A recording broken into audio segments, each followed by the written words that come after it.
Let's take a moment to talk about stroke weight inside of Illustrator. Now, as we know, one of the attributes that we can apply to a path is a stroke.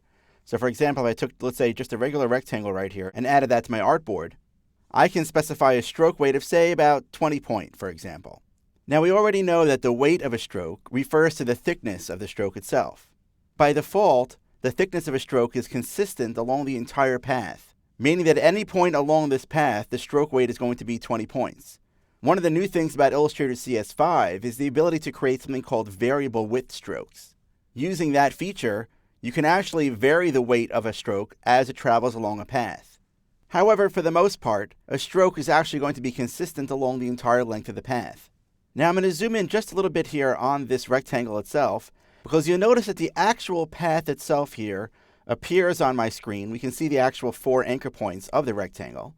And the stroke weight itself is distributed along the center line of the path, meaning that if my stroke weight is 20 points in this case, that means that there are 10 points of that stroke that appear towards the outside of the path and 10 points that appear along the inside of the path.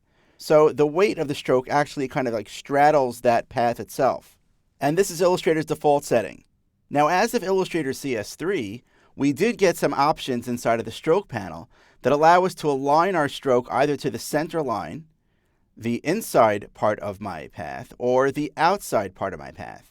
In this example right here, all 20 points of my stroke is aligned towards the outside of the path itself. But again, the default setting for Illustrator is that paths are always aligned on the center of the path itself. As we're soon going to find out, this is an important concept to realize inside of Illustrator. Because even though we do have these additional settings, those settings are not always available for every kind of path. For example, right now I'm dealing with a closed path.